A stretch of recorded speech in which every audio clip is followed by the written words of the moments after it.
जी अस्सलाम वालेकुम स्टूडेंट। आज हम बात करेंगे एटॉमिक मॉडल्स की and specially we will discuss Dalton atomic model. Okay, in 1803 the chemist name was John Dalton and he was a school teacher. उसने एक थ्योरी दी थी that was Dalton atomic theory. इसके चंद एक मेन पॉइंट्स हैं जिनको हम डिस्कस कर लेते हैं। All elements are composed of tiny indivisible particle called atom. मतलब ये उसने कहा था सबसे पहले कि हमारे पास जो मैटर है ना, मैटर के बाद उसने वर्ड यूज़ किया एलिमेंट का, कि जितने भी एलिमेंट हैं वो छोटे छोटे पार्टिकल से मिलके बने हुए, जिनको हम क्या नाम देते हैं, एटम्स का नाम देते हैं। और यही पॉइंट हम आजकल भी यही बात कहते हैं कि हमारे पास जो है एलिमेंट है वो किस चीज़ के मिलके बने हुए हैं, एटम्स के मिलके बने हुए हैं। ठीक है जी। अब एटम्स के बारे में उसमें मज़ीद जो है ना वो थोड़ी सी डिटेल बताइए कि हमारे पास जो एटम्स होते हैं एक ही एलिमेंट के, दे आर आइडेंटिकल।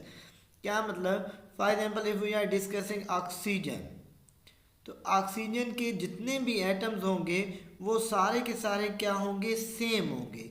सेम के अंदर उसने क्या बात कही थी कि उन सब का मैस भी क्या होगा, सेम होगा, और वॉल्यूम भी क्या होगा, सेम होगा। मतलब ऑक्सीजन के जितने भी एटम आपको मिलेंगे सबका मैस भी इक्वल होगा और सबका वॉल्यूम भी क्या होगा, इक्वल होगा।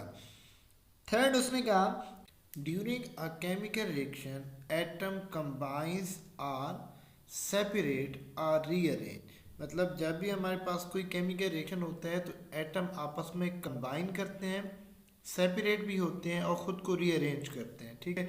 और इनके दरमियान क्या होती है, फिक्स्ड रेशियो होती है। अब इस बात को मैं थोड़ा सा एक्सप्लेन करता हूँ by the reaction between hydrogen and oxygen. हम कहते हैं hydrogen and oxygen they combine to form water. ठीक हो गया। अब अगर हम इनके स्ट्रक्चर को थोड़ा सा देख लें ना, तो हम ये कहते हैं कि hydrogen and hydrogen they are having single bond between them, plus oxygen double bonded oxygen, now they form water. अब इस पॉइंट्स में देखें कि हमारे पास जब वाटर बना तो हाइड्रोजन और हाइड्रोजन का ये जो बॉन्ड है ये भी क्या हुआ, यहाँ से हुआ ब्रेक हुआ। ठीक है जी। ये वाला बॉन्ड यहाँ से ब्रेक हुआ, ऑक्सीजन और ऑक्सीजन का डबल बॉन्ड भी क्या होगा, ब्रेक होगा, और ये नए बॉन्ड जो है वो यहाँ पे बनने हैं। तो यहाँ पे उसने यही बात की है कि पुराने बॉन्ड टूटते हैं, नए बॉन्ड बनते हैं, और ये खुद को क्या करते हैं, रीअरेंज करते हैं। अब एक तो ये बात हो गई रीअरेंजमेंट की। सेकेंडली देखें ना कि वाटर के अंदर क्या चीज़ मौजूद होती है, हाइड्रोजन मौजूद होता है और ऑक्सीजन मौजूद होती है। अब आपको पता है कि हाइड्रोजन जो है वो कितने हैं यहाँ पर वाटर के अंदर, वाटर के अंदर जो है हमारे पास सिर्फ दो हाइड्रोजन है। ठीक है जी। तो मैस के लिहाज से मैं रेशो निकालूँ तो ये हो जाएगा 2:1, और ऑक्सीजन वाटर के अंदर एक होता है तो उसका मैस होता है 16, तो ये बन जाएगा 2:16। अगर हम इसको कट कर लें तो ये क्या बन जाएगा, 1:8 बन जाएगा। तो इसका मतलब ये है कि ये सिंपल रेशो में आपस में क्या करते हैं, कंबाइन करते हैं। अच्छा जी, फोर्थ पॉइंट इसका क्या था, atom can neither be created nor be destroyed. Atom को ना तो हम क्रिएट कर सकते हैं और ना ही एटम जो है वो क्या हो सकते हैं, डिस्ट्रॉय हो सकते हैं।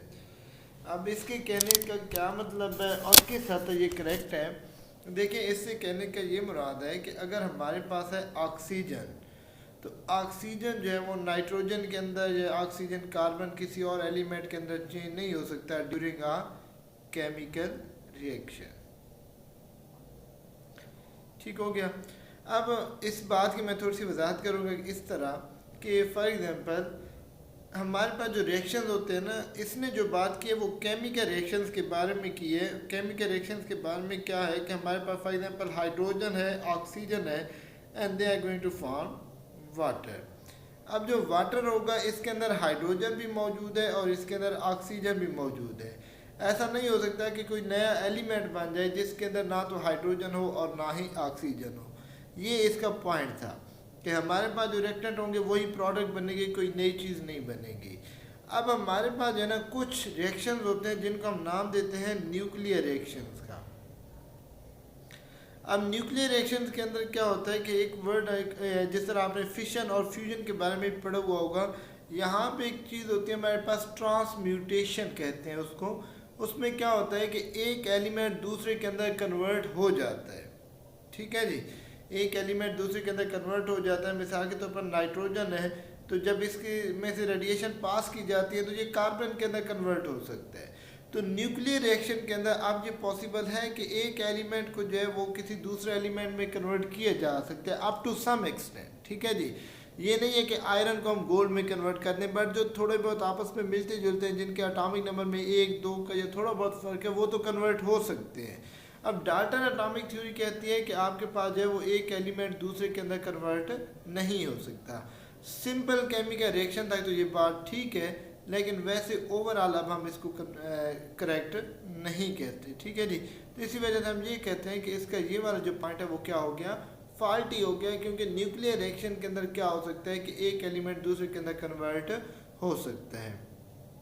तो इस वजह से हम ये कह सकते हैं कि हमारा ये जो पॉइंट है, ये लास्ट वाला, ये भी क्या हो गया, उसका फॉल्टी हो गया।